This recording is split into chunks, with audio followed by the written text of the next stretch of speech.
한국의 220볼트는 단언컨대 세계가 가장 두려워하는 시스템입니다. 미국 하버드대 강의실에서 발표된 이 한 문장에 전 세계 언론이 발칵 뒤집혔습니다. 미국은 2조 달러, 일본은 50년째 통일 실패, 독일은 검토조차 포기. 작은 나라가 그걸 해냈다고? 말도 안 되는 소리입니다. 한 유럽 에너지 장관이 코웃음 쳤죠.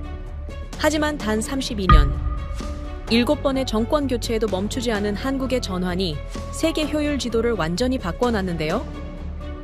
전압이 아니라 철학, 전력선이 아니라 신뢰의 선을 깔았던 나라, 강대국이 포기한 길을 가난한 나라가 끝까지 걸어간 유일한 발걸음.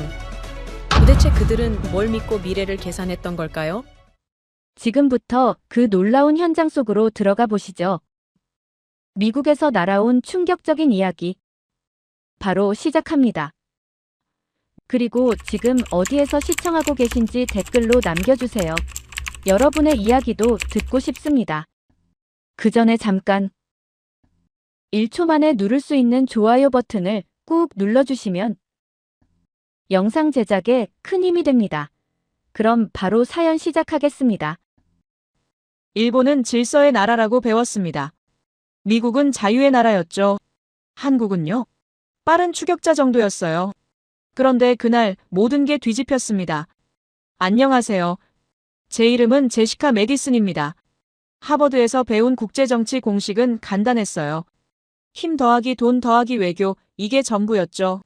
그런데 말입니다. 하트먼 교수님이 보여준 영상 하나가 그 공식을 산산조각 냈습니다. 도로 위 맥주병, 모여든 학생들, 빗자루와 쓰레받기, 15분 만에 청소 끝. 외국에선 약탈이 일어나는 상황인데 한국에선 질서가 작동하고 있었어요. 처음엔 문화 차이라고 생각했습니다. 하지만 아니었습니다. 그 답은 50년 전에 있었어요. 그날 강의는 평소와 달랐습니다. 하트먼 교수님이 단상에 오르시며 첫 마디를 꺼내셨는데 오늘은 정리가 아니라 재구성이라고 하셨어요. 국제정치의 권력 지도를 새롭게 배열하는 시간이 될 거라는 말씀이었습니다. 솔직히 말하면 반쯤 듣고 있었어요. 노트북 열어놓고 다른 과제 생각하고 있었는데 교수님이 화면 하나를 띄우셨습니다. 한국 포항이라는 도시의 도로였어요. 맥주를 싣고 가던 트럭이 좌회전하다가 그만 짐칸의 술병들을 도로 위로 쏟아냈습니다. 병들이 와르르 쏟아지며 일부는 깨졌고 맥주와 거품이 흘러나오며 도로가 엉망이 됐어요. 수백 개의 유리 조각이 아스팔트 위에 널브러졌으며 위험한 상황이 연출됐습니다. 이런 사고는 어디서나 있을 법한 일이에요. 미국에서도 봤고 유럽에서도 뉴스로 나오는 장면이었습니다. 그런데 그 다음이 달랐어요. 화면 속에서 한 무리의 고등학생들이 사고 현장으로 다가왔습니다. 교복을 입은 학생들이었는데 운전자와 인사를 나누거나 대화를 시작하지 않았어요. 그냥 바로 청소를 시작했습니다. 비가 내리는 오후였어요. 도로 한가운데서 깨진 유리병 조각들 때문에 몹시 위험한 상황인데도 말입니다. 학생들은 조심히 천천히 걸어다니며 아무 말 없이 묵묵히 청소를 했어요. 마치 이게 원래 매일 2시간마다 하던 일인 것처럼요. 또는 이렇게 하는 게 세상에서 가장 자연스러운 행동인 것처럼 움직였습니다.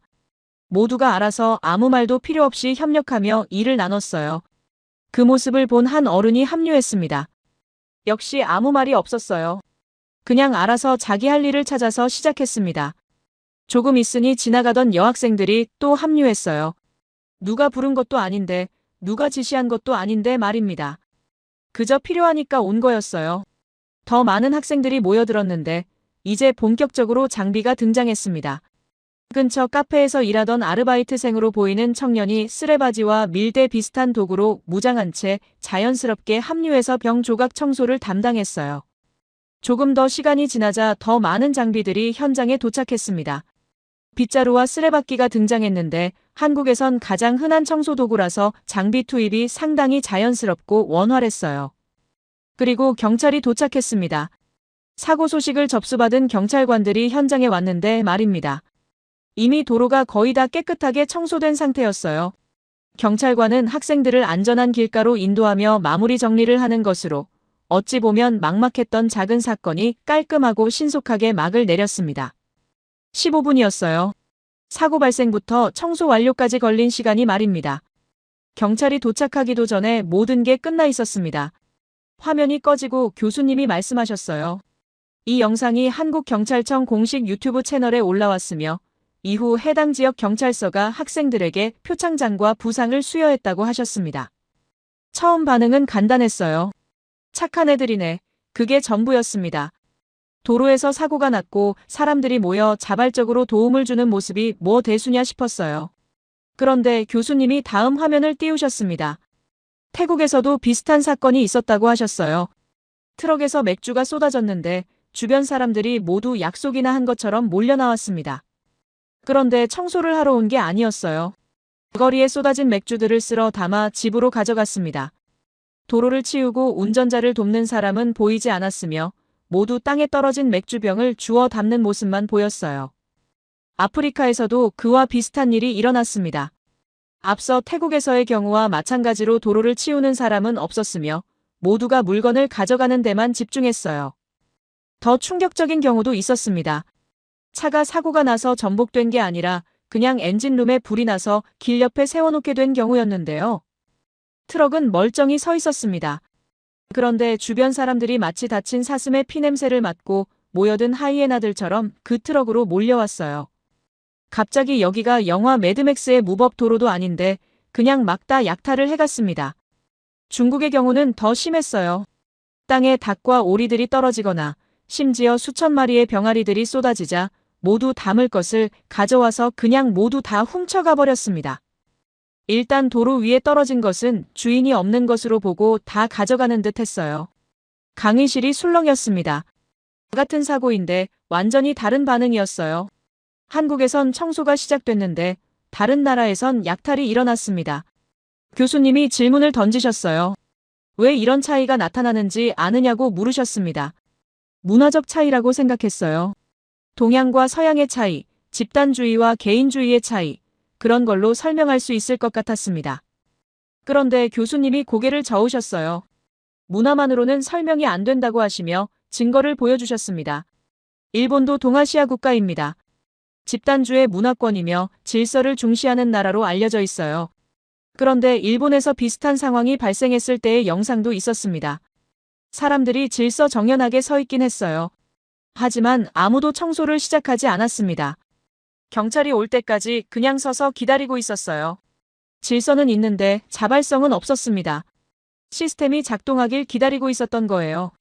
누군가 지시하길, 누군가 책임지길 기다리는 모습이었습니다. 한국은 달랐어요. 지시를 기다리지 않았습니다. 시스템이 작동하기 전에 사람들이 먼저 움직였어요. 교수님이 말씀하셨습니다. 이 차이를 설명할 수 있는 건 문화가 아니라고 하셨어요. 구조라고 하셨습니다. 그 순간 강의실 전체가 조용해졌어요. 구조가 뭘 의미하는지 아무도 몰랐습니다. 교수님이 화면을 바꾸셨어요. 숫자들이 나타났습니다.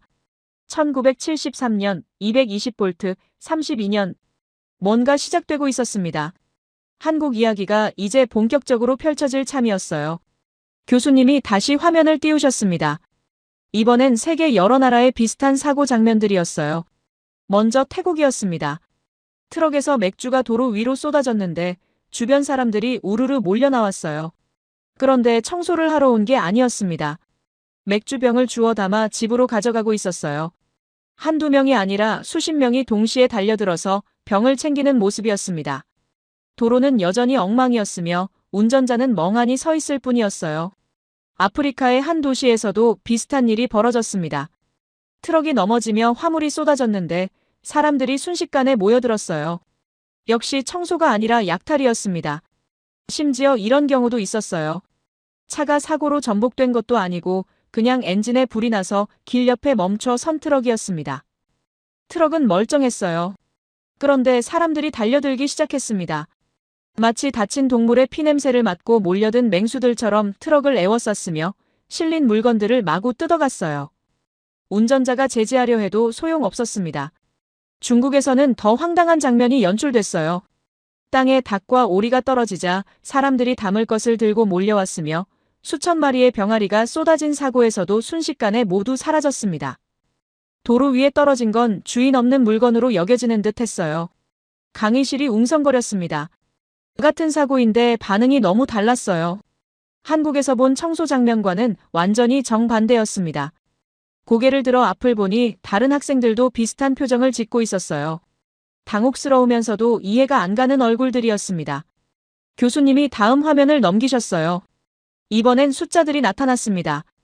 한국 도로 사고 후 청소 시작까지 걸린 시간 약 2분이었어요. 태국의 같은 상황, 약탈 시작까지 걸린 시간 약 30초였습니다. 청소 완료까지 걸린 시간 비교도 나왔어요. 한국은 15분 만에 도로가 깨끗해졌는데 다른 나라들은 경찰이 와서 통제할 때까지 혼란이 지속됐습니다. 손을 들었어요. 질문하고 싶었습니다. 교수님이 고개를 끄덕이시며 말하라는 신호를 보내셨어요. 문화적 차이가 아니냐고 물었습니다. 동양과 서양의 가치관 차이, 집단주의와 개인주의의 차이로 설명할 수 있지 않느냐고 말이죠. 교수님이 미소를 지으셨어요. 그리고 말씀하셨습니다. 본인도 처음엔 그렇게 생각했다고 하셨어요. 일본에 가기 전까지는 말입니다. 새로운 영상이 재생됐어요. 도쿄의 한 거리였습니다. 비슷한 사고가 발생했는데 트럭에서 짐이 쏟아진 상황이었어요. 사람들이 멈춰 섰습니다. 질서정연하게 줄을 서서 기다리고 있었어요. 누구 하나 물건을 가져가려 하지 않았으며 약탈은 당연히 없었습니다. 그런데 청소도 시작되지 않았어요. 모두가 그냥 서서 기다리고 있었습니다. 무엇을 기다리는 걸까요? 경찰이었습니다. 경찰이 도착할 때까지 아무도 움직이지 않았어요. 누군가 지시할 때까지, 누군가 책임질 사람이 나타날 때까지 기다리는 모습이었습니다. 질서는 완벽했습니다. 하지만 자발성은 없었어요. 시스템이 작동하길 기다리고 있었던 겁니다. 시민이 먼저 움직이는 게 아니라 시스템이 시민을 움직이는 구조였어요.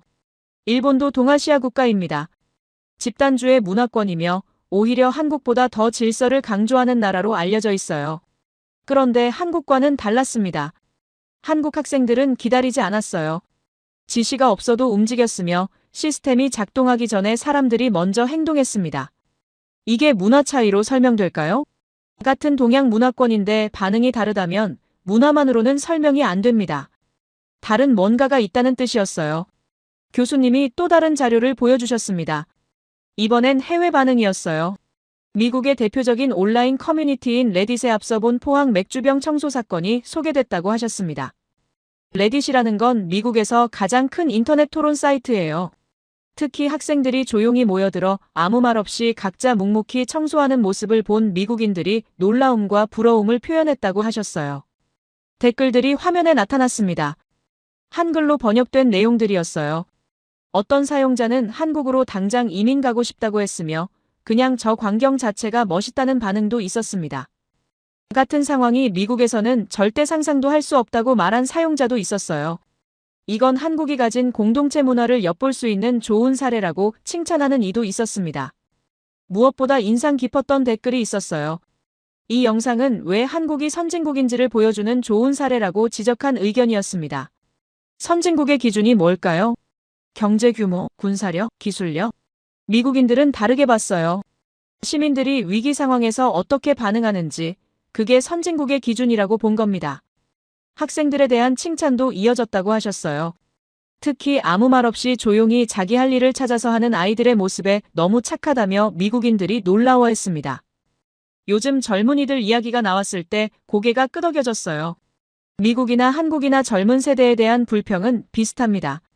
요즘 애들은 버릇 없다, 개념이 없다, 어른 무서운 걸 모른다는 말을 어디서나 들을 수 있어요.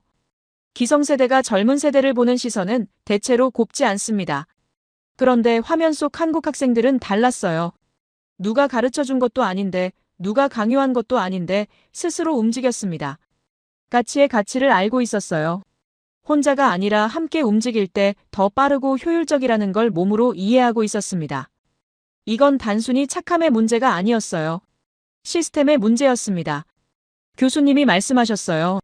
한국 청소년들은 경쟁과 스트레스 속에서 자라고 있다고 하셨습니다.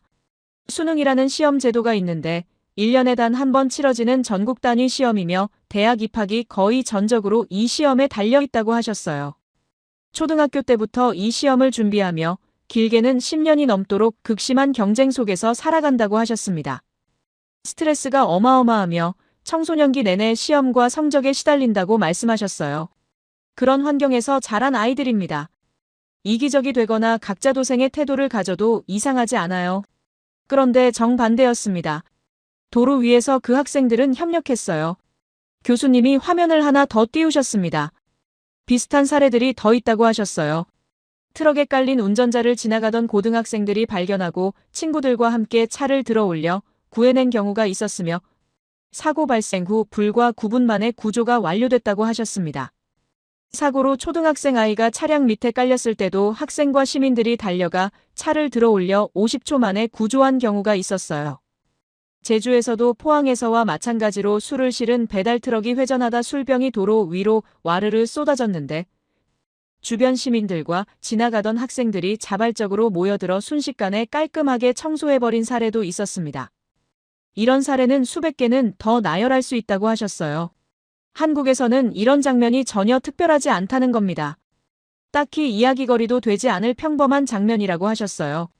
그런데 외국인들의 눈에는 굉장히 드물고 신비한 장면이라는 겁니다. 왜 그럴까요?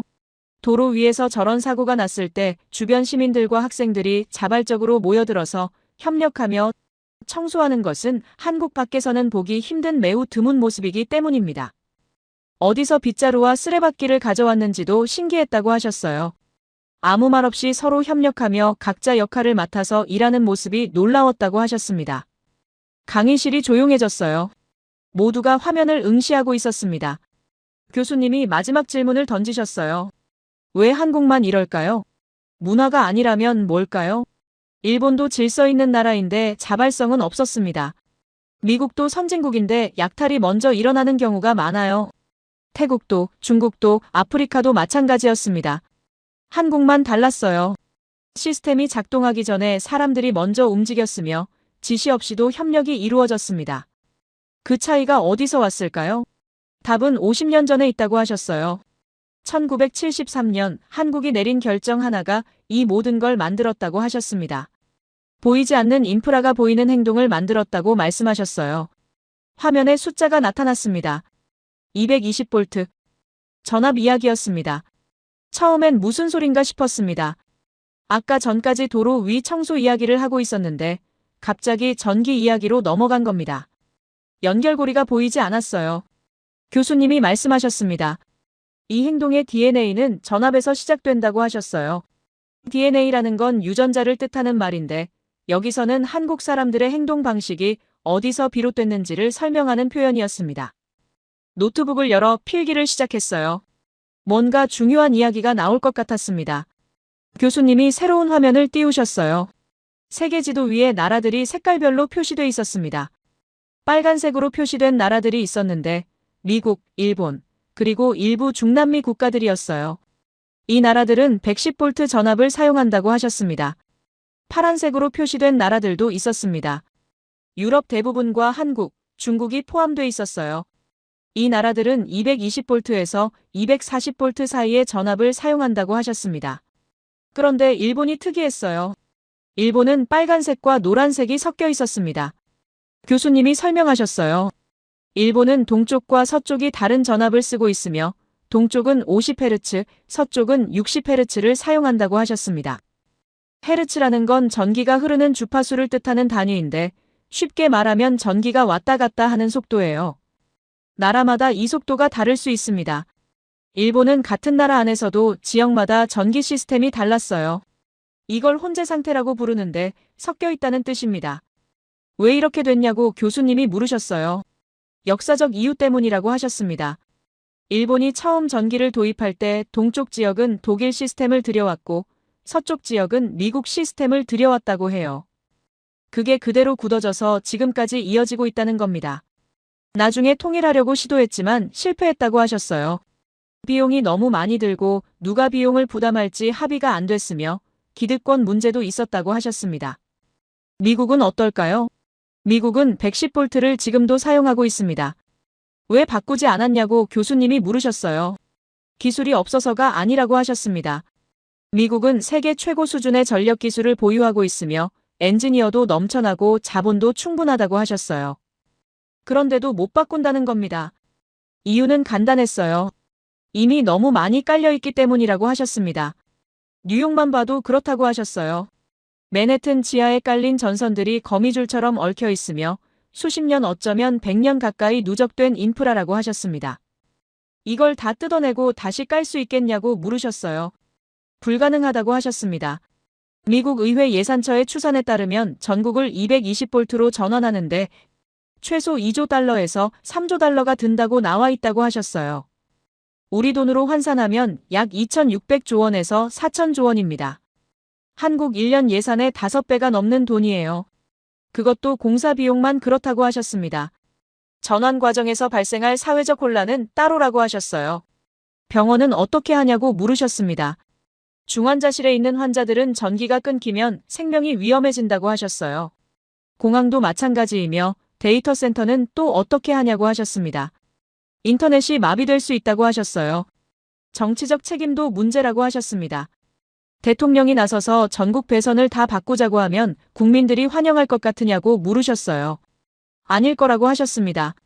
지금도 잘 쓰고 있는데 왜 바꾸느냐는 비난이 쏟아질 거라고 하셨어요. 선거에서 진다는 겁니다. 효과는 20년 후에 나타나는데 비난은 지금 당장 들어오기 때문이라고 하셨어요. 일본도 50년째 검토만 하고 있다고 하셨습니다. 1970년대부터 논의가 있었는데 2020년대인 지금도 여전히 혼재 상태라고 하셨어요. 못 바꾼 게 아니라 이미 묶여버렸다는 겁니다. 인프라는 한번 깔리면 수십 년을 묶어버린다고 하셨어요. 그런데 한국은 바꿨습니다. 화면이 바뀌었어요. 1973년이라는 숫자가 나타났습니다. 한국이 220볼트 전환을 결정한 해라고 하셨어요. 그때 한국은 어땠을까요? 교수님이 당시 한국의 1인당 국내 총생산을 보여주셨습니다. 국내 총생산이라는 건 한 나라에서 1년 동안 만들어낸 모든 상품과 서비스의 가치를 합친 금액인데 이걸 인구수로 나눈 게 1인당 국내 총생산이에요. 당시 한국은 100달러도 안 됐다고 하셨습니다. 아프리카 최빈국 수준이었다고 하셨어요. 전기는 귀했으며 농촌 대부분은 전기가 안 들어왔다고 하셨습니다. 도시도 사정이 나은 건 아니었고 정전은 일상이었으며 전구 하나 켜는 것도 조심스러웠다고 하셨어요. 그런 나라가 전압전환을 고민하기 시작했다는 겁니다. 믿기 어렵지만 사실이라고 하셨어요. 왜 하필 그 시점이었냐고 교수님이 물으셨습니다. 밥도 제대로 못 먹던 시절에 무슨 전압 고민이냐고 반문할 수도 있는데 이유가 있었다고 하셨어요. 산업화가 시작됐기 때문이라고 하셨습니다. 경제개발 계획이 본격화되면서 공장이 들어서기 시작했으며 전력 수요가 폭발적으로 늘어났다고 하셨어요. 당시 한국은 110볼트를 쓰고 있었는데 일제강점기 때부터 이어진 시스템이었다고 하셨습니다. 문제가 생겼어요. 110볼트는 낮은 전압이라 같은 양의 전력을 보내려면 전류가 2배로 많이 흘러야 한다고 하셨습니다. 전류가 많아지면 어떻게 되냐고 물으셨어요. 전선이 더 굵어야 하며 구리가 더 많이 들어가고 송전 과정에서 열로 손실되는 전력도 훨씬 크다고 하셨습니다. 비효율의 극치였다는 겁니다. 한국은 선택의 갈림길에 섰어요. 두 가지 길이 있었다고 하셨습니다. 하나는 110볼트를 유지하면서 발전소와 송전 설비를 계속 늘리는 것이었어요. 당장은 돈이 덜 들고 국민들도 혼란스러워하지 않는다고 하셨습니다. 다른 하나는 220볼트로 아예 전환하는 것이었습니다. 전국의 배선을 다 바꿔야 했으며 당장 들어갈 비용이 어마어마했고 공사 기간도 길고 혼란도 예상됐다고 하셨어요. 대부분의 나라는 첫 번째를 택한다고 하셨습니다. 가난한 나라일수록 결정을 미루며 당장 눈앞의 비용이 무섭기 때문이라고 하셨어요. 그런데 한국은 반대로 갔습니다. 1973년에 정부는 220볼트 전환을 공식 결정했다고 하셨어요. 비용이 큰 쪽을 택한 겁니다. 당시 한국 경제 규모로는 감당하기 어려운 금액이었으며 현재 가치로 환산하면 약 3조 4천억 원에 달하는 돈이었다고 하셨습니다. 손을 들었어요. 질문하고 싶었습니다. 교수님이 고개를 끄덕이셨어요. 전압이 인성과 무슨 상관이 있냐고 물었습니다. 도로에서 청소하는 학생들과 전기 시스템이 어떻게 연결되는지 이해가 안 갔어요. 교수님이 천천히 말씀하셨습니다. 32년간 멈추지 않은 나라는 세계에 하나뿐이라고 하셨어요. 1973년에 결정했고 2005년에 완료됐다고 하셨습니다. 32년입니다. 한 세대가 넘는 시간이며 대통령이 7명이나 바뀌는 동안 이 프로젝트는 계속됐다고 하셨어요. 정권이 바뀌어도 경제가 어려워져도 비판이 나와도 멈추지 않았다고 하셨습니다. 왜 그랬을까요? 인프라는 한 정권의 업적이 아니라 국가의 의지였기 때문이라고 하셨어요. 다음 세대를 위한 투자였으며 미래를 전제로 설계한 거라고 하셨습니다. 가난했지만 미래를 계산한 유일한 나라라고 하셨어요. 지금 아끼면 나중에 더 낸다는 걸 정확히 알았으며 미래를 계산했기 때문에 바꿨다고 하셨습니다. 오히려 가난했기 때문에 더 절실했다고 하셨어요. 지금 아니면 나중에는 더 바꿀 여력이 없다는 걸 알았으며 지금 바꿔야 나중에 부자가 될 수 있다는 판단이었다고 하셨습니다. 화면에 새로운 도표가 나타났어요. 시스템에서 사고방식으로, 사고방식에서 세대로 이어지는 화살표였습니다. 교수님이 말씀하셨어요. 220V는 단순한 전압이 아니라 사고방식이었다고 하셨습니다. 미래를 계산하는 능력, 현재의 고통을 감내하고 미래의 이익을 선택하는 능력, 당장의 비난을 감수하고 다음 세대를 위해 투자하는 의지라고 하셨어요. 그 시스템 속에서 자란 세대가 있다고 하셨습니다. 32년 동안 완성된 220V 인프라 위에서 자란 아이들이라고 하셨어요. 효율적인 구조는 효율적인 행동을 낳는다고 하셨습니다. 보이지 않는 인프라가 보이는 행동을 만든다고 하셨어요. 도로 위 맥주병을 치우던 학생들이 다시 떠올랐습니다. 갑자기 연결고리가 보이기 시작했어요. 시스템이 사람을 만든다는 겁니다. 인프라가 국민성을 설계한다는 거였어요. 펜을 들고 열심히 필기했습니다. 뭔가 중요한 걸 배우고 있다는 느낌이 들었어요. 교수님이 다음 화면을 넘기셨습니다. 이번엔 비교 도표였어요. 미국, 일본, 한국의 전압 전환 시도가 시간 순서대로 정리돼 있었습니다. 미국은 1960년대에 처음 검토했다고 나와 있었어요. 하지만 초기 단계에서 묻혔으며 1980년대에 다시 논의됐지만 역시 무산됐다고 하셨습니다. 이유는 명확했어요. 비용 문제였습니다. 뉴욕 맨해튼만 봐도 전선이 수십 년에 걸쳐 누적됐으며 건물마다 주택마다 공장마다 모두 110V에 맞춰져 있다고 하셨어요. 이걸 다 뜯어내고 다시 깐다는 건 상상하기 어려운 일이라고 하셨습니다. 병원은 어떻게 하며 공항은 어떻게 하고 데이터 센터는 또 어떻게 하냐는 문제가 계속 제기됐다고 하셨어요. 정치인들도 손대기를 꺼렸다고 하셨습니다. 효과는 20년 후에 나타나는데 비난은 지금 당장 들어오며 임기는 4년밖에 안 되니 누가 하겠냐는 겁니다. 결국 유지하는 쪽으로 결론이 났다고 하셨어요. 일본은 더 복잡했습니다. 1970년대부터 논의가 시작됐는데 50년이 지난 지금도 여전히 혼재 상태라고 하셨어요. 동쪽과 서쪽의 전력회사들이 각자 자기 방식대로 수십 년간 운영해왔으며 통일하려면 누군가는 손해를 봐야 한다고 하셨습니다. 합의가 안 됐어요. 누가 비용을 부담할지, 어느 시스템으로 통일할지, 기득권을 어떻게 조정할지 결론이 나지 않았다고 하셨습니다. 국민들도 크게 불편을 느끼지 않았다고 하셨어요. 지금도 전기는 잘 들어오며 가전제품도 잘 작동하고 공장도 잘 돌아가니 굳이 바꿀 필요가 없다는 여론이 강했다고 하셨습니다. 그런데 한국은 달랐습니다. 교수님이 1973년 한국의 상황을 다시 보여주셨어요. 1인당 국내 총생산 $100 미만, 전기 보급률도 낮았으며 정전이 일상이던 시절이었습니다. 그 상황에서 가장 비싼 선택을 했다는 겁니다. 현재 가치로 약 3조 4천억 원이라고 다시 한번 강조하셨어요. 왜 그랬을까요? 교수님이 당시 한국 정부 내부 보고서를 인용하셨습니다. 계산이 명확했다고 하셨어요. 지금 10억 달러를 안 쓰면 20년 후에는 20억 달러가 들고 30년 후에는 40억 달러가 든다는 분석이 나왔다고 하셨습니다. 110V를 유지하면 매년 에너지 손실이 누적되며 발전소도 더 많이 지어야 하고 송전선도 계속 증설해야 한다고 했어요. 20년, 30년 보면 비용이 기하급수적으로 늘어난다는 계산이었습니다. 미래를 계산한 겁니다. 당장의 비용이 아니라 시간의 비용을 본 거라고 하셨어요. 미국은 현재를 계산했습니다. 지금 얼마가 드는지만 봤어요. 한국은 시간을 계산했습니다. 지금 아니면 나중에 더 못 바꾼다는 걸 알았다고 하셨어요. 그때 손이 하나 올라갔습니다. 뒤쪽 자리에 앉아있던 학생이었어요. 교수님이 말하라는 신호를 보냈습니다. 학생이 일어섰는데 또렷한 발음의 영어였지만 억양이 약간 달랐어요. 자기소개를 했습니다. 야마토리라는 이름이었으며 도쿄대학에서 교환학생으로 왔다고 했어요. 질문이 아니라 반박이었습니다. 한국의 선택이 과연 옳았는지 의문이라고 말했어요. 일본이 전합을 통일하지 않은 건 신중했기 때문이며 성급한 결정보다 안정적인 유지가 더 현명할 수 있다고 주장했습니다. 한국은 위험을 감수했지만 일본은 리스크를 회피했다는 겁니다. 어느 쪽이 더 합리적인지는 아직 판단하기 이르다고 말했어요. 게다가 일본은 이미 선진국이었으며 전력 인프라도 안정적으로 작동하고 있었다고 덧붙였습니다.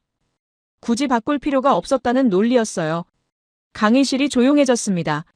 모두가 교수님의 반응을 기다렸어요. 교수님은 고개를 끄덕이셨습니다. 좋은 지적이라고 하시며 실제로 일본 정부도 그런 논리를 사용해왔다고 하셨어요. 하지만 결과는 어떻게 나타났는지 보자고 하셨습니다. 새로운 그래프가 나타났어요. 1985년부터 2025년까지 40년간의 데이터였습니다. 일본과 한국의 산업 에너지 효율 비교였어요. 1985년에는 일본이 앞서 있었습니다. 당연했어요. 일본은 이미 선진국이었으니까요.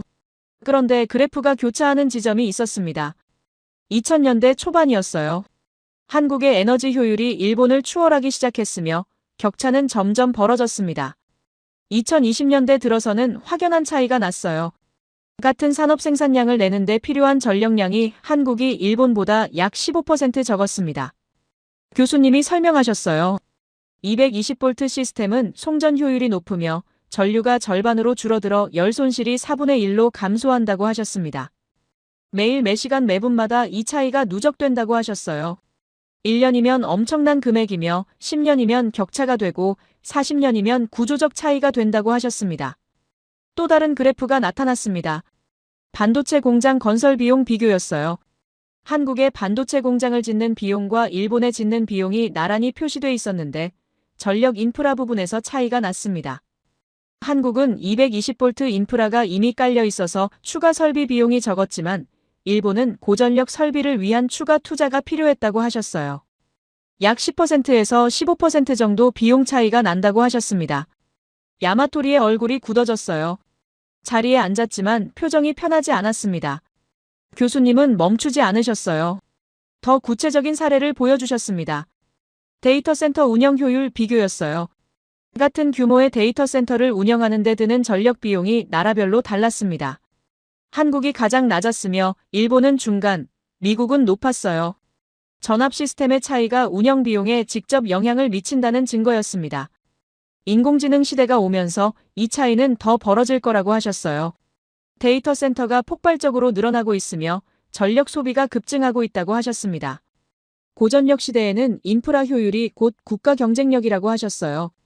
교수님이 야마토리를 바라보셨습니다. 신중함과 안정이 항상 옳은 건 아니라고 말씀하셨어요. 때로는 과감한 결단이 필요하며 미래를 위해 현재를 희생하는 용기가 필요하다고 하셨습니다. 일본은 신중했지만 기회를 놓쳤고 한국은 과감했고 미래를 얻었다고 하셨어요. 32년이 걸렸지만 끝까지 해냈다는 사실이 중요하다고 하셨습니다. 시작은 쉬운데 지속이 어렵다고 하셨어요. 대통령이 7번 바뀌는 동안 한 번도 멈추지 않았으며 경제 위기가 와도 중단하지 않았고 반대 여론이 있어도 방향을 바꾸지 않았다고 하셨습니다. 이게 국가의 의지라고 하셨어요. 교수님의 목소리가 높아졌습니다. 이게 추격자와 설계자의 차이라고 하셨어요. 추격자는 남의 길을 따라갑니다. 선진국이 하는 대로 하며 검증된 방식을 택해요. 설계자는 자기 길을 만듭니다. 미래를 예측하고 구조를 설계하며 위험을 감수해요. 한국은 추격자가 아니었다고 하셨습니다. 1973년에 220V를 선택한 순간 한국은 설계자가 됐다고 하셨어요. 미국이 못한 걸 했고 일본이 못한 걸 해냈으며 세계가 주목하지 않던 선택을 끝까지 밀고 나갔다고 하셨습니다. 선진국이 못한 걸 개발도상국이 해낸 거라고 하셨어요. 야마토리는 고개를 숙이고 있었습니다. 더 이상 반박하지 않았어요. 다른 학생들은 숨죽이고 듣고 있었습니다. 교수님이 마지막 슬라이드를 띄우셨어요. 문장 하나가 크게 적혀 있었습니다. 인프라는 선택이 아니라 철학이다. 한 번 깔린 인프라는 수십 년을 묶으며 그 기간 동안 국가의 모든 결정이 거기에 맞춰진다고 하셨어요. 미국과 일본은 110V에 묶였습니다. 바꾸고 싶어도 못 바꾸는 상태가 됐어요. 한국은 220볼트를 선택했습니다. 자유를 얻은 겁니다. 확장이 쉽고 효율이 높으며 미래 산업에 대응할 수 있는 구조를 갖췄다고 하셨어요. 그리고 그 구조 위에서 세대가 자랐다고 하셨습니다. 노트북을 닫았어요. 더 이상 필기가 필요 없었습니다. 완전히 몰입하고 있었어요. 교수님이 새로운 자료를 펼쳐 보이셨습니다. 32년의 기록이었어요. 1973년부터 2005년까지 한국이 220V 전원을 완료하기까지 걸린 시간이 화면에 나타났습니다. 단순히 숫자만 있는 게 아니었어요. 그 옆에 연도별로 일어난 사건들이 함께 표시돼 있었습니다. 1974년 오일 쇼크가 터졌어요. 석유 가격이 폭등하며 전 세계 경제가 흔들렸는데 한국도 예외가 아니었습니다. 그런데 프로젝트는 멈추지 않았어요. 오히려 더 절실해졌다고 하셨습니다. 에너지 효율이 중요해진 시기였으며 220V 전원의 필요성이 더욱 명확해졌다고 하셨어요. 1980년 대통령이 바뀌었습니다. 새로운 정권이 들어섰어요. 보통 이럴 때 프로젝트가 중단되거나 축소된다고 하셨습니다.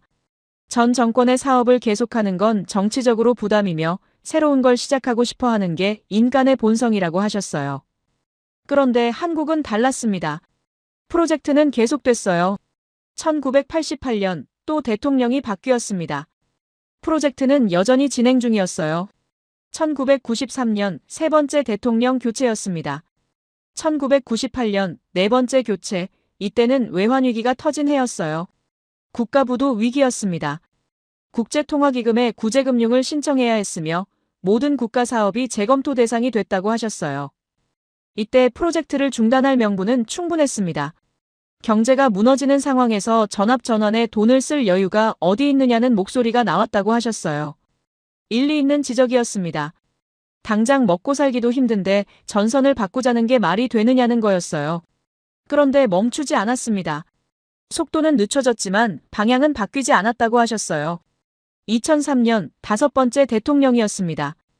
2008년 여섯 번째 교체가 있었어요. 그리고 2005년 드디어 완료됐습니다. 일곱 번째 대통령 임기 중이었어요. 화면을 보며 숨이 멎는 것 같았습니다. 32년 동안 7명의 대통령이 바뀌었는데 단 한 번도 이 프로젝트는 멈추지 않았어요. 교수님이 말씀하셨습니다. 시작은 쉽다고 하셨어요. 결단을 내리고 예산을 편성하고 착수하는 건 한 정권이면 충분하다고 하셨습니다. 그런데 지속이 어렵다고 하셨어요. 매년 예산이 들어가고 국민 불편이 계속되며 당장 눈에 보이는 성과가 없다고 하셨습니다. 다음 정권으로 넘어갈 때마다 계속할 것인지 물어야 한다고 하셨어요. 32년 동안 매번 그 질문을 받았을 겁니다. 계속할 것인가? 중단할 것인가? 그리고 매번 같은 답을 했어요. 계속한다. 왜 그랬을까요? 교수님이 잠시 말을 멈추셨습니다. 강의실이 조용해졌어요. 모두가 다음 말을 기다렸습니다. 교수님의 목소리에 감정이 섞였어요. 이게 본인을 놀라게 한 거라고 하셨습니다. 단순히 220V로 바꿨다는 사실이 아니라 32년 동안 한 번도 멈추지 않았다는 사실이 놀랍다고 하셨어요. 이건 기술의 문제가 아니라 의지의 문제였다고 하셨습니다. 정권의 업적이 아니라 국가의 의지였으며 한 세대의 선택이 아니라 여러 세대에 걸친 약속이었다고 하셨어요. 펜을 놓았습니다. 더 이상 필기가 안 됐어요. 그냥 화면만 응시하고 있었습니다. 교수님이 다른 나라들과 비교하셨어요. 미국은 1960년대에 검토했지만 초기 단계에서 포기했으며 1980년대에 다시 논의했지만 역시 무산됐다고 하셨습니다. 일본은 1970년대부터 50년째 논의만 하고 있다고 하셨어요. 브라질, 멕시코, 인도, 인도네시아 여러 개발도상국들이 비슷한 시기에 산업화를 추진했지만 전압 전원을 완수한 나라는 없었다고 하셨습니다. 검토는 했어요. 계획도 세웠고 예산도 편성했습니다. 그런데 시작하고 얼마 안 가서 멈췄다고 하셨어요.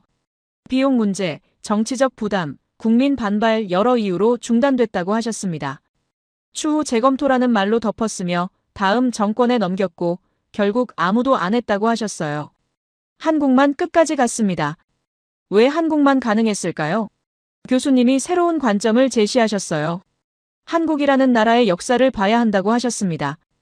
이 민족은 수천 년 동안 외침을 받아왔으며 주변 강대국들 사이에서 살아남아야 했다고 하셨어요. 중국, 일본, 러시아, 미국 큰 나라들에 둘러싸여 있었으며 항상 위기 상황이었다고 하셨습니다. 그런데 신기한 건 위기가 올 때마다 더 강해졌다는 겁니다. 임진왜란 때 나라가 거의 무너졌지만 다시 일어섰으며 일제강점기를 겪었지만 해방 후 폐허에서 시작해서 지금에 이르렀다고 하셨어요. 한국전쟁으로 모든 게 파괴됐지만 50년 만에 세계 10위권 경제대국이 됐다고 하셨습니다.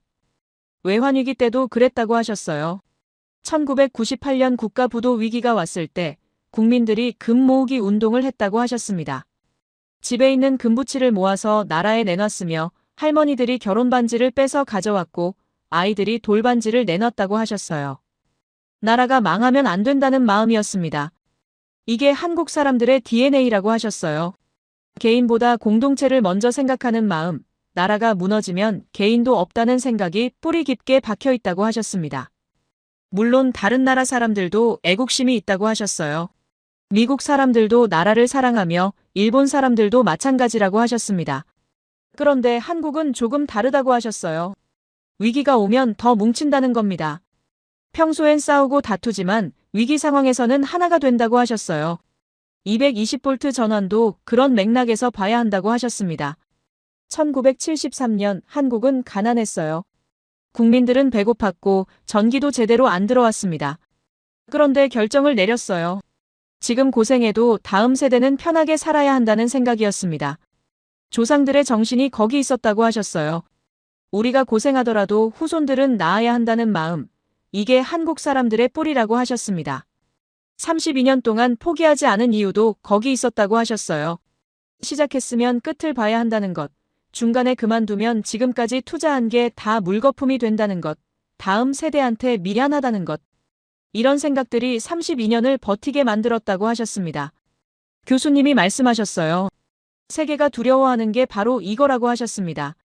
한국의 기술력도 대단하고 경제력도 무시 못하지만 가장 무서운 건 지속성이라고 하셨어요. 시작하면 끝을 보는 민족성, 위기가 오면 더 강해지는 특성, 이게 세계가 주목하는 한국의 힘이라고 하셨습니다. 화면이 바뀌었어요. 이번엔 숫자들이 나타났습니다. 220V 전환으로 인한 에너지 절감 효과였어요. 연간 약 60TWh의 전력을 절약한다고 나와 있었습니다. 테라와트시라는 건 전력량의 단위인데 엄청나게 큰 숫자예요. 이걸 발전소로 환산하면 대형 원자력 발전소 6기 분량이라고 하셨습니다. 매년 그만큼을 아끼는 거라고 하셨어요. 30년 누적하면 얼마나 될까요? 1800TWh입니다. 금액으로 환산하면 수십조 원이라고 하셨어요. 1973년에 투자한 3조 4천억 원, 30년 만에 회수하고도 남는다는 계산이었습니다. 그런데 이건 시작에 불과하다고 하셨어요. 진짜 효과는 산업 경쟁력에서 나타난다고 하셨습니다. 새로운 그래프가 나타났어요. 반도체 산업 성장률이었습니다. 한국이 1980년대부터 반도체에 본격 투자하기 시작했는데 성장 속도가 다른 나라들보다 빨랐다고 하셨어요. 왜 그랬을까요? 220V 인프라가 있었기 때문이라고 하셨습니다. 반도체 공장은 전력을 엄청나게 쓴다고 하셨어요. 삼성 화성 공장 하나가 연간 약 2TWh를 소비하며 소도시 하나가 쓰는 전력량이라고 하셨습니다. 이런 공장을 110V 시스템에 지으면 비용이 2배로 뛴다고 하셨어요. 전력 공급 설비만 해도 추가 투자가 엄청나게 들어간다고 하셨습니다. 한국은 준비돼 있었어요. 220V 인프라가 이미 깔려 있었으니까요. 공장을 짓는 비용이 적게 들었으며 운영 효율도 높았고 확장도 쉬웠다고 하셨습니다. 조선산업도 마찬가지였다고 하셨어요. 대형 선박을 만드는 데는 엄청난 전력이 필요하며 용접, 절단, 도장, 모든 공정에서 고전력 장비가 쓰인다고 하셨습니다. 한국 조선소들이 세계 1위를 차지할 수 있었던 이유 중 하나가 전력 인프라였다고 하셨어요. 배터리 산업, 디스플레이 산업, 철강 산업, 모두 고전력 산업입니다. 한국이 이 분야에서 강한 이유가 우연이 아니라고 하셨어요. 50년 전에 깔아놓은 인프라가 오늘날의 경쟁력을 만들었다고 하셨습니다. 인프라는 조용히 격차를 만든다고 하셨어요. 겉으로는 안 보이지만 매일 작동하며 눈에 띄지 않지만 모든 걸 받쳐주고 있다고 하셨습니다. 그런데 인프라가 만드는 건 산업만이 아니라고 하셨어요. 교수님이 화면을 바꾸셨습니다. 아까 봤던 영상이 다시 나타났어요. 포항 도로 위의 맥주병 청소 장면이었습니다. 학생들이 조용히 다가와서 빗자루를 들고 아무 말 없이 청소를 시작하는 모습이 다시 재생됐어요. 교수님이 말씀하셨습니다. 저 아이들은 220V 시스템 속에서 자랐다고 하셨어요. 효율적인 전력망이 깔린 나라에서 태어났으며 안정적인 전기 공급을 당연하게 여기며 자랐고 정전을 한 번도 경험하지 않은 세대라고 하셨습니다. 시스템이 제대로 작동하는 환경에서 자란 아이들이라는 겁니다. 그 시스템은 보이지 않았어요. 전선은 땅 밑에, 벽 안에, 천장 위에 숨어 있습니다. 그런데 매일 작동하고 있었어요. 아침에 일어나서 불을 켜고 밥을 짓고 학교에 가서 컴퓨터를 쓰고 집에 와서 숙제를 하는 모든 순간에 220V는 조용히 일하고 있었습니다. 효율적인 구조는 효율적인 행동을 낳는다고 하셨어요. 시스템이 신뢰할 만하면 사람들도 신뢰할 만하게 행동한다고 하셨습니다. 인프라가 안정적이면 사회도 안정적이 되며 구조가 협력적이면 사람들도 협력적이 된다고 하셨어요.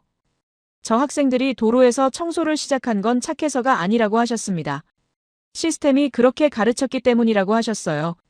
보이지 않는 인프라가 보이는 행동을 만들었다고 하셨습니다. 32년 동안 한 번도 멈추지 않고 완성한 220V 시스템, 그 시스템 위에서 자란 세대, 그 세대가 보여주는 자발적 협력, 이게 연결돼 있다고 하셨어요. 턱을 괴고 생각에 잠겼습니다.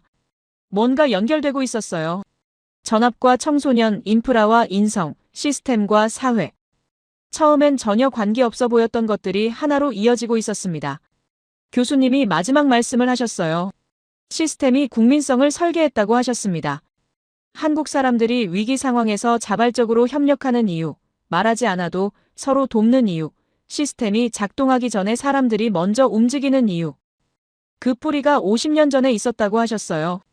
가난했지만 미래를 선택한 결정, 32년 동안 포기하지 않은 의지, 조상들이 후손을 위해 견딘 시간, 그게 오늘날의 한국을 만들었다고 하셨습니다. 아, 하는 소리가 나왔어요. 제 입에서였습니다.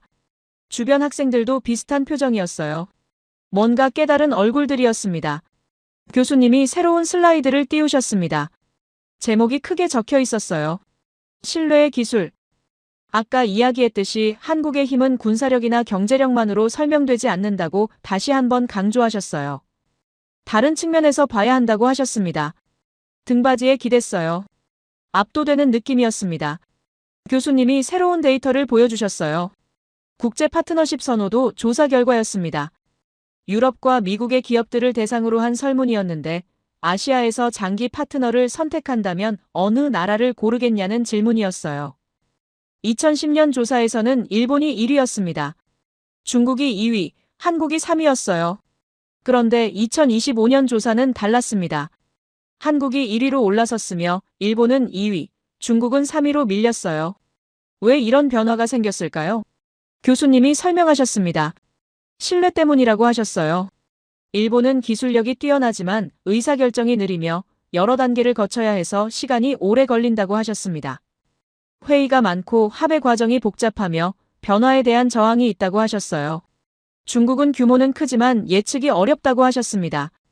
정책이 갑자기 바뀌는 경우가 많으며 정부 개입이 강해서 장기 계획을 세우기 힘들다고 하셨어요. 한국은 달랐다고 하셨습니다. 빠르고 정확하고 믿을만하다는 평가였어요. 약속한 날짜를 지키며 문제가 생기면 즉시 대응하고 품질을 타협하지 않는다고 하셨습니다. 이게 신뢰력이라고 하셨어요. 군사력은 공포를 만들지만 신뢰력은 선택을 만든다고 하셨습니다. 경제력은 거래를 가능하게 하지만 실행력은 파트너십을 지속시킨다고 하셨어요. 한국이 가진 힘은 바로 이거라고 하셨습니다. 새로운 그래프가 나타났어요. 아시아의 경제 중심 이동을 보여주는 자료였습니다. 20세기에는 일본이 아시아의 중심이었어요. 기술 선진국이었으며 최대 경제대국이었고 모든 나라가 일본을 배우려 했습니다. 2000년대 들어서는 중국이 급부상했어요. 제조업 강국이 됐으며 세계의 공장으로 불렸고 규모에서 일본을 추월했습니다. 그런데 2020년대 들어서면서 변화가 시작됐다고 하셨어요. 기술협력, 산업 파트너십, 공동 연구개발 이런 분야에서 한국을 찾는 경우가 늘어나고 있다고 하셨습니다. 왜일까요? 앞서 말한 신뢰력 때문이라고 하셨어요.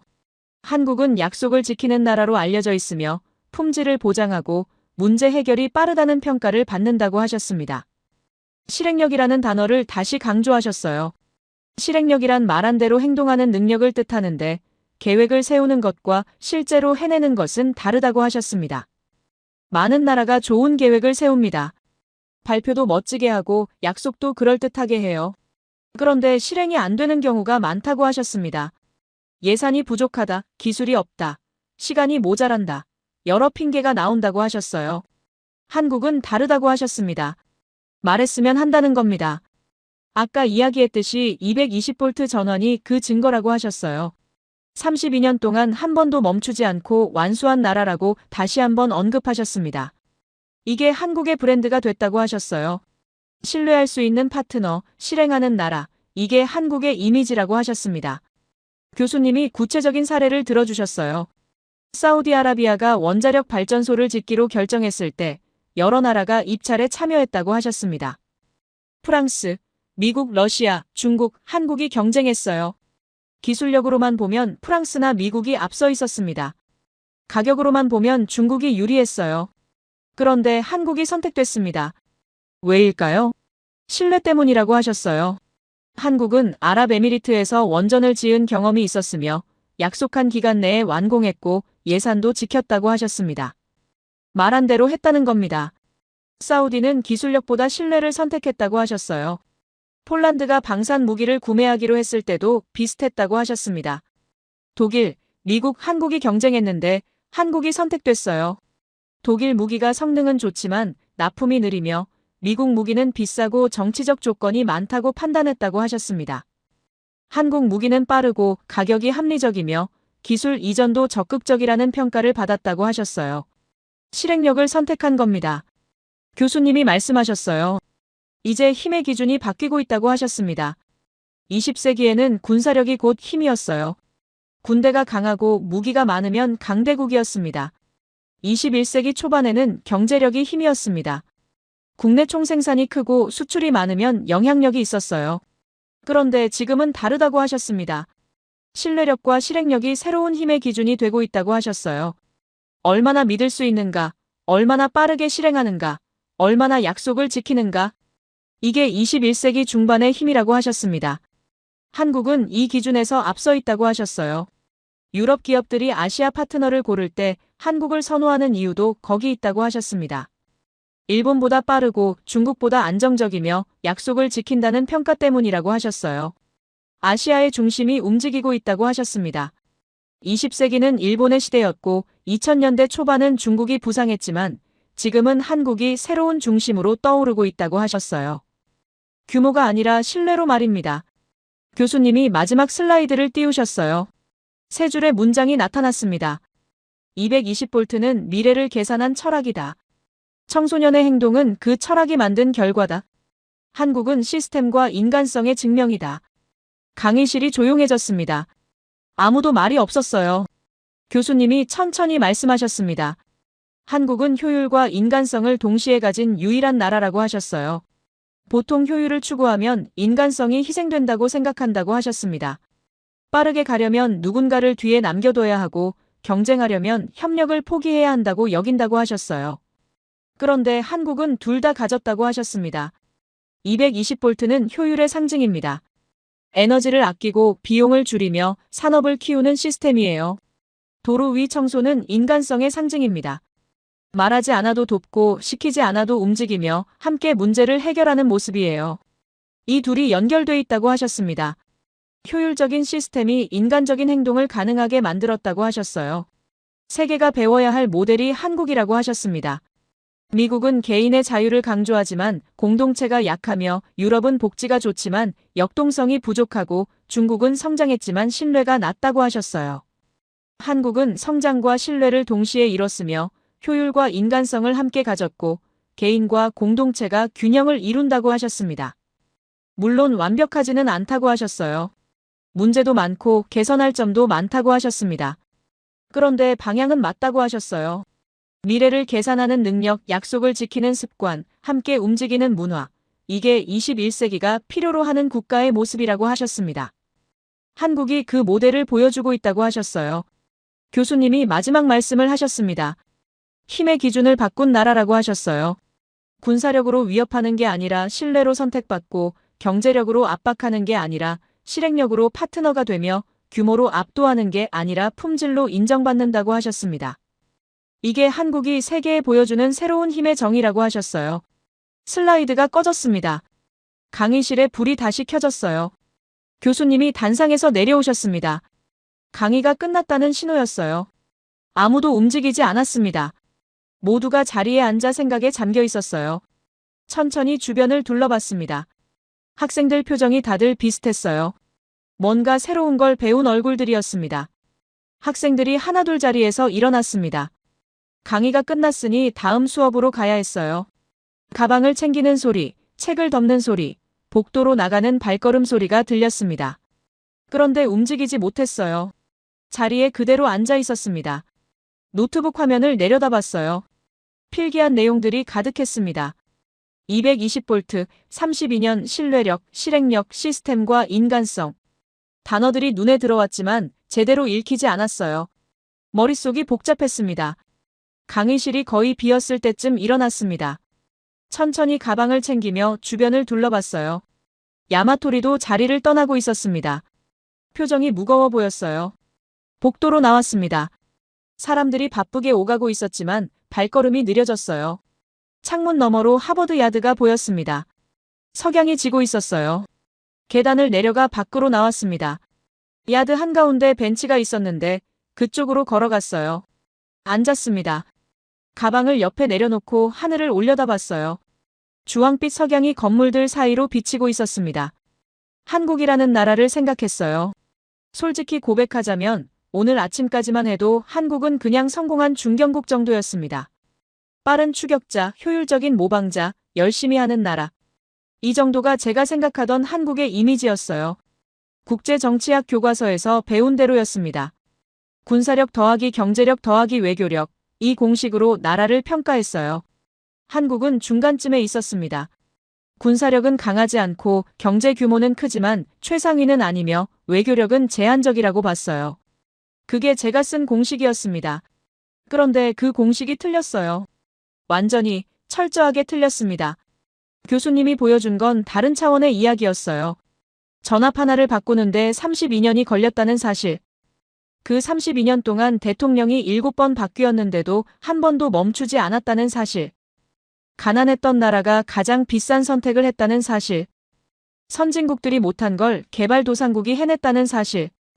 그리고 그 시스템 위에서 자란 청소년들이 도로에서 맥주병을 줍고 있다는 사실. 이게 연결돼 있었어요. 보이지 않는 인프라가 보이는 행동을 만들고 효율적인 구조가 효율적인 사람을 키우며 미래를 계산하는 시스템이 미래를 사는 세대를 낳는다는 것. 제가 놓친 게 바로 이거였습니다. 나라의 힘은 숫자로만 측정되지 않아요. 군대가 몇 명인지, 국내 총생산이 얼마인지, 수출액이 얼마인지만으로는 설명이 안 됩니다. 진짜 힘은 시스템이 아니라 사고방식이었어요. 미국은 현재를 계산합니다. 지금 얼마가 드는지, 지금 얼마나 불편한지, 당장의 비용을 봐요.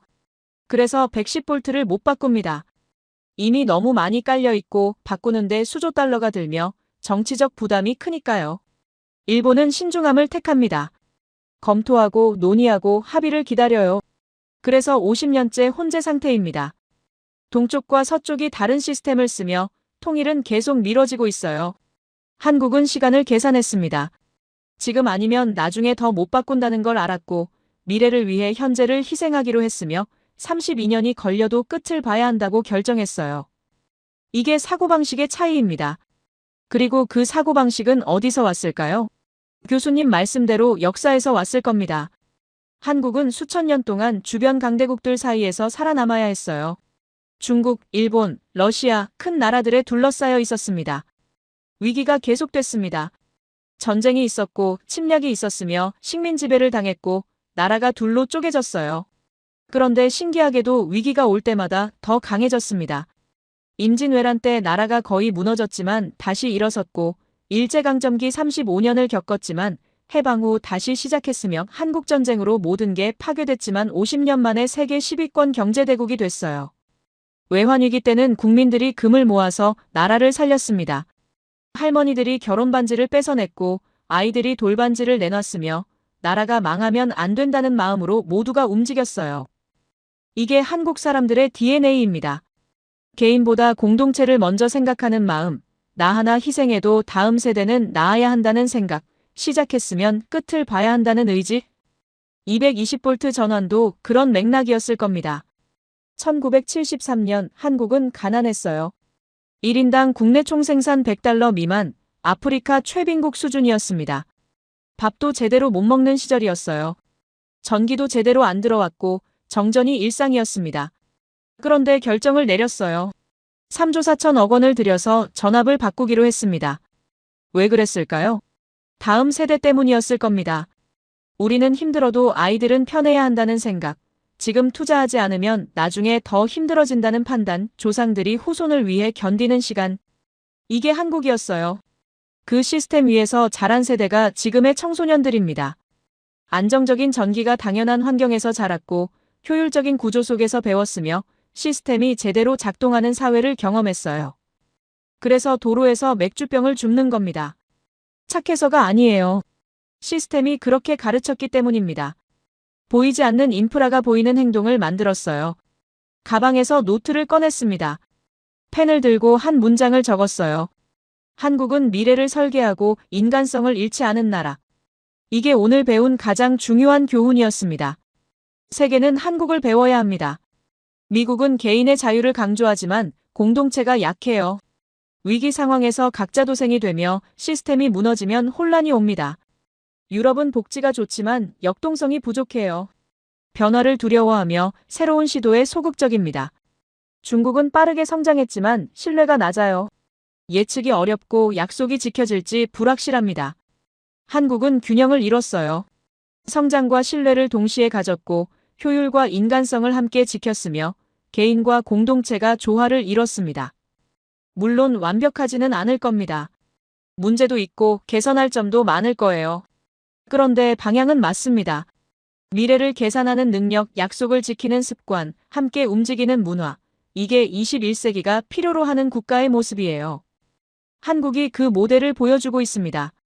석양이 더 깊어졌어요. 하늘이 붉게 물들고 있었습니다. 미국을 생각했어요.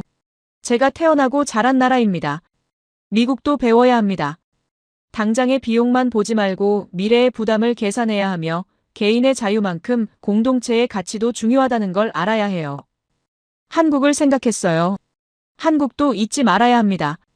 지금의 성공이 50년 전 조상들의 희생 위에 있다는 것, 32년 동안 멈추지 않았던 의지가 오늘의 경쟁력을 만들었다는 것.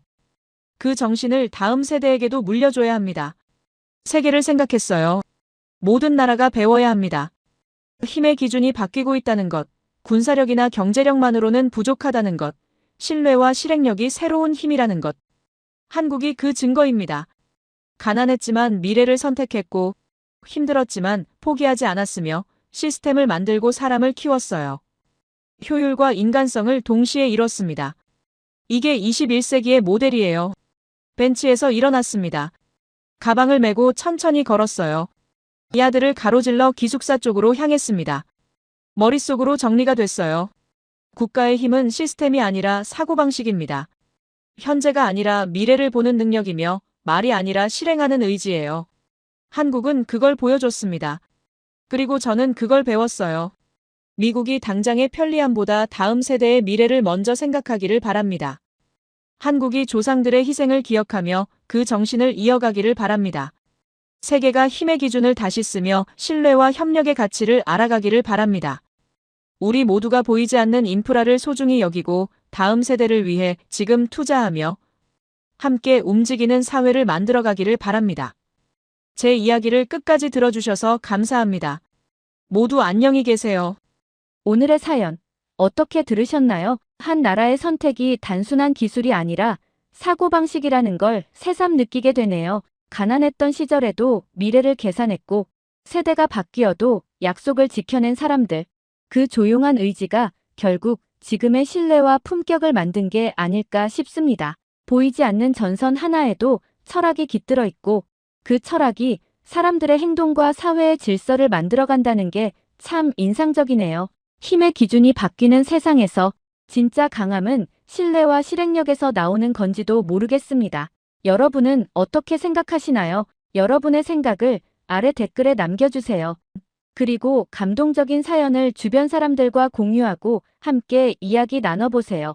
마지막으로 1초밖에 걸리지 않는 구독과 좋아요, 알림 설정은 영상 제작에 큰 힘이 됩니다. 지금까지 감동을 담아 여러분께 진심을 전하는 감동담기였습니다. 오늘 하루도 행복한 하루 보내세요.